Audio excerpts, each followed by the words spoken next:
Hello everyone, welcome back to my channel. तो कैसे हो आप सभी? आई होप आप सभी अच्छे होंगे, ठीक-ठाक होंगे और अपना अच्छे से ख्याल रख रहे होंगे और आप सभी को हरे कृष्णा, राधे-राधे। तो अभी शाम का टाइम है, यानी संध्या का टाइम हो गया है, यानी जोत जगाने का टाइम हो गया है। तो सबसे पहले ये जो जोत है मैं धो के ले आऊँगी। तो सुबह इसमें जोत जगाई थी, तो शाम के समय जब भी मैं जोत जगाती हूँ तो इसको धो के ही जगाती हूँ। तो वैसे तो और मेरे पास 2-3 जोतें रखी हुई हैं, पर लेकिन फिर मैंने इतनी निकाली नहीं हुई, बस ये एक को ही मैं जैसे सुबह जगाती हूँ, तो शाम के समय भी धो के फिर दोबारा से मैं इसमें जगा लेती हूँ। तो ये भी एक रिक्वेस्टेड वीडियो है, तो मेरे पास किसी का कमेंट आया था, अभी उनका मुझे नाम याद नहीं आ रहा, तो उन्होंने कहा था कि दीदी आप अपनी इवनिंग पूजा रूटीन हमारे साथ शेयर करें कि शाम के समय आप कैसे पूजा करते हो और कौन-कौन से पाठ करते हो। तो इस वीडियो में सभी शेयर करूँगी कि मैं शाम के समय जो है पूजा कैसे करती हूँ और क्या पाठ करती हूँ, क्या नहीं करती, तो सभी शेयर करूँगी। तो उम्मीद करती हूँ आपको वीडियो अच्छी लगेगी, अगर अच्छी लगे तो लाइक कर दीजिए और अगर आप मेरे चैनल पे न्यू हैं, तो चैनल को सब्सक्राइब भी कर लीजिए। तो सबसे पहले ये मैं जोत धो के ले आती हूँ और ये देखिए बाहर का जो मौसम है, तो संध्या टाइम है, ना तो दिन है, ना रात है। तो ये होता है गोधूलि वेला। तो शाम की जो जोत है वो इस समय ही जगनी चाहिए क्योंकि इस समय जो है हमारे कृष्ण कन्हैया लाल गाय चरा के आते हैं, तो गोधूलि वेला तभी कहा जाता है इस समय को। और इस समय भी पूजा पाठ करने का, जोत जगाने का काफ़ी महत्व है। तो सुबह अगर हमें समय नहीं मिल पाता पूजा पाठ करने का, तो इस समय जब हम पूजा पाठ करते हैं, तो उसका भी उतना ही फल हमें प्राप्त होता है, जितना हम सुबह ब्रह्म मुहूर्त में पूजा पाठ करते हैं। तो वैसे तो जोत हमारे घर में दोनों टाइम ही जगनी चाहिए, सुबह भी और शाम भी। पर लेकिन कई लोग होते हैं, जैसे ऑफ़िस वाले होते हैं, उनको समय नहीं मिल पाता, जैसे सुबह जोत जगाने का या पूजा पाठ करने का, या फिर जैसे कॉलेज वाले बच्चे भी होते हैं, तो उनका मन करता है कि हम भी पूजा पाठ करें या ग्रंथ पढ़ें। तो अगर सुबह समय ना भी मिल पाए, तो कोई बात नहीं, आप इस समय करें पूजा पाठ, उसका भी उतना ही महत्व है, जितना हम जब सुबह पूजा पाठ करते हैं। और शाम के समय जैसे तुलसी माता में जो है जोत भी हमें ज़रूर जगानी चाहिए। तो सुबह चाहे जगाएँ ना जगाएँ, वैसे मैं पहले सुबह भी जगाती थी, पर लेकिन अब मैं क्या करती हूँ, जोत जगाती तो हूँ, पर लेकिन अंदर ही रख देती हूँ गोपाल जी के सामने। और शाम के समय जो है मैं तुलसी माता में जोत जो है ज़रूर जगाती हूँ। तो मैंने एक जोत तैयार कर ली है तुलसी माता की और एक मंदिर में जगेगी। तो अच्छे से मैंने जो है बर्तन साफ करके और जोत में, दोनों जोत में बत्ती जो है मैंने गोल वाली लगाई है, तो शाम के समय जो है मैं गोल वाली बत्ती जगाती हूँ। तो बत्तियों का भी काफ़ी महत्व होता है कि लंबी बाती की हम जब जोत जगाते हैं या फिर गोल बाती की जगाते हैं, तो इनका भी जो है अलग-अलग महत्व होता है। तो सुबह के समय मैं मंदिर में लंबी बत्ती की जोत जगाती हूँ और शाम के समय गोल बत्ती की। तो जोत मैंने जगा ली है, तो शाम के समय जो है मैं नहाती नहीं हूँ, सुबह के समय एक ही बार नहाती हूँ और शाम के समय मैं आपको ये नहीं बोलूँगी कि मैं नहा के ही जोत जगाती हूँ, ऐसे झूठ नहीं बोलूँगी। तो शाम के समय ये होता है, अगर मैं वॉशरूम दिन में गई हूँ, कभी वैसे तो सुबह ही जाती हूँ, पर अगर गई हूँ तो फिर मैं नहा के जोत जगाती हूँ और अगर नहीं तो फिर ऐसे ही मैं जो है मुँह हाथ धो के और अच्छे से फ्रेश होके जो है मैं जोत जगा लेती हूँ। तो वैसे तो हमें सुबह ही फ्रेश होना चाहिए, लेकिन कभी-कभी ऐसा हो जाता है कि अगर हमारा पेट साफ नहीं होता, तो हमें दिन में जाना पड़ता है। तो ये भी एक ज़रूरी बात है, ये कोई वैसी बात नहीं है क्योंकि जब हम दिन में वॉशरूम जाते हैं, तो शाम के समय भी हमें दिया-बाती करनी होती है, तो हमें फिर नहा के ही करनी चाहिए। तो तुलसी महारानी के सामने भी मैंने जोत जगा दी है।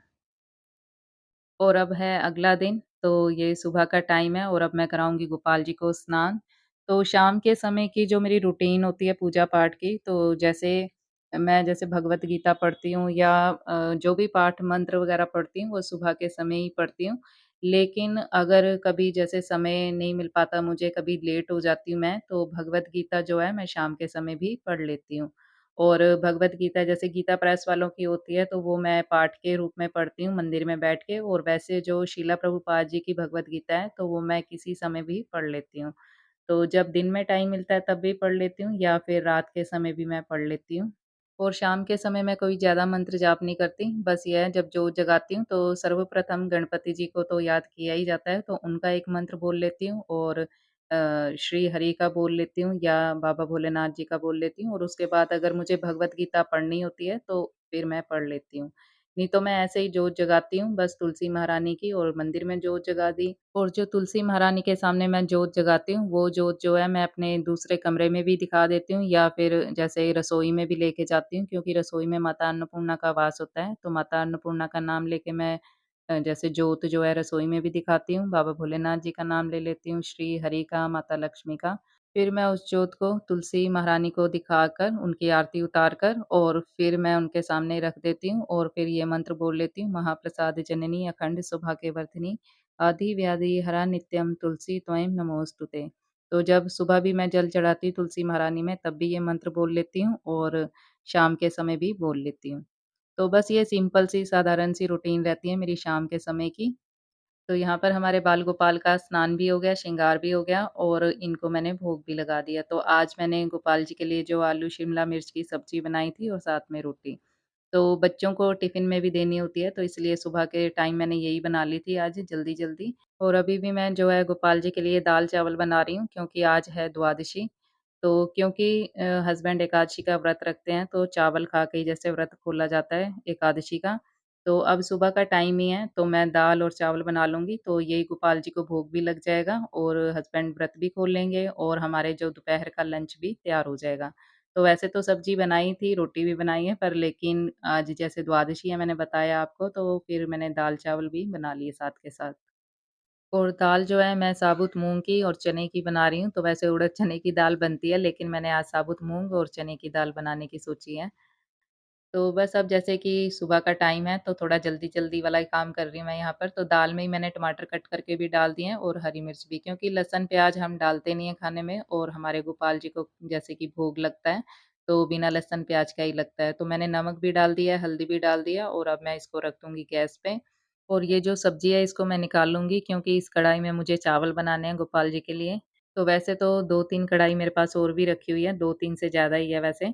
पर लेकिन मैं इसमें इसलिए बनाती हूँ क्योंकि इसमें जो है लहसुन प्याज का मैं तड़का नहीं लगाती कभी भी। गोपाल जी के लिए जब बनाती हूँ जैसे चावल बनाने हो या बिना लहसुन प्याज की सब्ज़ी बनानी हो तो मैं इस कढ़ाई में ही बनाती हूँ। तो वो वाली जो कढ़ाइयाँ उसमें कभी मैगी बनती है या बच्चे भी कभी कोई प्याज वाली चीज़ बनाते हैं तो उसमें बना लेते हैं। वैसे मैं गोपाल जी के लिए एक और कढ़ाई लेके आई हूँ स्टील की, जिसमें मैंने धनिया पंजीरी बनाई थी, देखी होगी आपने। तो वो वाली भी रखी हुई है, उसमें भी मैंने बच्चों को मना करा है कि इसमें कोई भी लहसुन प्याज वाली चीज़ नहीं बनानी। तो आज जैसे कि द्वादशी है, तो आज तो कपड़े धुलेंगे ही धुलेंगे, तो कल मैंने धोए नहीं थे और कल बारिश भी काफ़ी हो रही थी। तो आज जो है कपड़ों का भंडार हो रखा है, तो फटाफट से जो है साथ के साथ कपड़े भी धो लिए जाएँ। तो इस समय जो है मेरी काफ़ी भागम-भाग वाली जो है रूटीन हो जाती है, क्योंकि अगर जब कपड़े धोने हों तो जैसे कपड़े भी धुल रहे होते हैं, तो वो भी साथ के साथ जो है डालने होते हैं, नितारने होते हैं। या फिर रसोई में भी अगर कुछ बनाना हो तो वो भी चल रहा होता है या बर्तन धोने होते हैं या फिर मैं कभी जैसे अंदर आ जाती हूँ, तो जो भी सामान समेटना होता है तो वो भी मैं साथ के साथ समेटती रहती हूँ। तो अगर ये नहीं है कि मशीन में कपड़े धुल रहे हैं तो फिर हम बैठ जाएँ, क्योंकि मशीन तो चलो घूमते रहेंगे कपड़े, साथ के साथ जो है मैं और भी काम करती रहती हूँ। तो जैसे कि अब रसोई में मैंने दाल-चावल बनने के लिए रख दिए हैं गोपाल जी के लिए, वो भी बन रहे हैं, मशीन में कपड़े भी धुल रहे हैं और अब मैं अंदर की जो है साफ-सफाई भी कर रही हूँ। तो इस समय तो क्या जिस टाइम जब सुबह मैं उठती हूँ तब से ही भागम-भाग स्टार्ट हो जाती है, क्योंकि बच्चों का टिफ़िन वगैरह भी पैक करना होता है, रोटी-सब्ज़ी भी बनानी होती है, पूजा-पाठ भी करनी होती है और कन्नू को स्कूल भी छोड़ के आना होता है। तो बच्चों वाले घर में जो है काम कभी खत्म नहीं होते, सारा दिन चलते ही रहते हैं और आप समझ ही सकते हो कि सुबह के समय जब बच्चे चले जाते हैं स्कूल, कॉलेज वगैरह, तो काफ़ी जो चीज़ें हैं इधर-उधर फैला भी जाते हैं। तो वो जो छोटी-छोटी चीज़ें होती हैं उनको सँभालने में काफ़ी टाइम लग जाता है, इतना बड़े काम को नहीं लगता। तो बस यहाँ पर मैंने बेड की चद्दर भी चेंज कर दी है, तो बेड की चद्दर जो है मैं 1 दिन छोड़ के चेंज कर ही देती हूँ, क्योंकि कपड़े तो धुलते ही रहते हैं, तो फिर मैं बेड की चद्दर भी साथ के साथ धोती रहती हूँ। तो बेड की चद्दर चेंज करने की भी रूटीन होती है, जैसे कोई 1 दिन छोड़ के चेंज करता है, कोई रोज़ भी करता है या कोई फिर 1 हफ्ते में भी करता है। तो मेरी शुरू से यही रूटीन रही है कि मैं 1 दिन छोड़ के ही बेड की चद्दर जो है चेंज कर देती हूँ या फिर 2 दिन भी हो जाते हैं, वो भी कभी-कभी होते हैं, नहीं तो मैं 1 दिन छोड़ के ही जो है धो देती हूँ चद्दर, ज़्यादा दिन नहीं बिछा के रखती। तो बस अब मैं आ गई हूँ बाहर, तो रोटी-सब्ज़ी मैंने बना ली है, रोटी-सब्ज़ी कह रही हूँ, सब्ज़ी तो मैंने सुबह बनाई थी और अभी मैंने दाल रखी थी, तो दाल को मैंने तड़का भी लगा लिया और चावल भी बन गए और रोटी भी बना दी। तो गोपाल जी को भोग भी लगा दिया है और अब मैं आ गई हूँ बाहर। तो 2-3 दिन पहले ये मैंने कनक भी धोई थी, तो कल तो जैसे कि बारिश थी, तो कल तो सूख नहीं पाई है, तो फिर मैंने आज इसको डाल दिया और आज जो धूप है, काफ़ी तेज़ वाली है। और गोपाल जी को जो है भोग भी लगा दिया, तो आज गोपाल जी का जो है डबल नाश्ता हो गया है। तो बस अब 12:30 का टाइम हो गया है और अब मैं जाऊँगी कन्नू को स्कूल लेने के लिए। तो कन्नू को स्कूल से मैं लेके आ गई हूँ और धूप तो आप देख ही रहे हो काफ़ी तेज़ हो रखी है। तो जब बारिश होती है उसके बाद जब धूप निकलती है तो एकदम कड़क वाली धूप निकलती है और गर्मी तो आज काफ़ी हो रखी है। तो बारिश तो काफ़ी हुई थी कल, 2 दिन से बारिश हो रही है हमारे यहाँ पर, लेकिन फिर भी गर्मी उतने की उतनी ही है।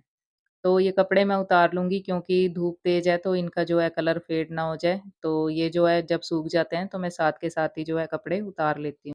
क्योंकि जब तेज़ वाली धूप हो तो कपड़े उतार लेने चाहिए क्योंकि फिर इनके जो जैसे कलर वाले जो कपड़े होते हैं उनके फिर कलर जो है फ़ेड हो जाते हैं। तो ये तौलिए भी अच्छे से सूख गए हैं, इनको भी मैं उतार लेती हूँ और आज मैंने मंदिर का आसन भी धोया था तो ये भी थोड़ा-सा अभी गीला है तो इसको मैं रस्सी पे डाल देती हूँ। तो मंदिर का आसन जो है वो भी मैं 2-4 दिन में धोती रहती हूँ क्योंकि वैसे तो चाहे गंदा नहीं होता पर लेकिन डस्ट तो इसमें हो ही जाती है। तो तौलिए जो है मैं इधर छाया की साइड डाल देती हूँ क्योंकि धूप जैसे मैंने आपको बताया कि काफ़ी तेज़ हो रखी है और ये जो गेहूँ है इसको भी उलट-पलट करके अच्छे से फैला दिया जाए ताकि अच्छे से इसको जो है धूप लग जाए। तो इसको सूखने में जो है 2-4 दिन तो लग ही जाते हैं। और अब मैं आ गई हूँ छत पर, तो छत पर भी मैंने कपड़े डाले थे। जो टॉप वगैरह होते हैं, वो मैं नीचे ही रस्सी पे डालती हूँ और बाकी जो जैसे पैंटें वगैरह होती हैं, वो मैं छत पर डालती हूँ। तो क्योंकि एक साथ ही फिर सारे कपड़े सूख जाते हैं, अगर नीचे ही मैं सारे कपड़े डाल दूँगी इकट्ठे कर के, तो वो फिर सूखने में टाइम लगता है, तो फिर ऐसे जल्दी काम होता नहीं है। तो मैं ऐसे ही फैला देती हूँ और इससे ये हो जाता है कि मेरे भी ऊपर-नीचे के चक्कर लग जाते हैं, तो स्पेशल एक्सरसाइज़ करने की ज़रूरत नहीं है, वैसे ही हो जाती है। तो बस अब नीचे जाके मैं गोपाल जी को लगाऊँगी दूध का भोग क्योंकि खाने का भोग तो मैंने सुबह 2 बारी लगा दिया गोपाल जी को और अब दूध ही दे दूँगी और उसके बाद अब मैं करूँगी थोड़ी देर आराम या वीडियो एडिट करनी होगी या वीडियो वॉइस करनी होगी तो वो करूँगी।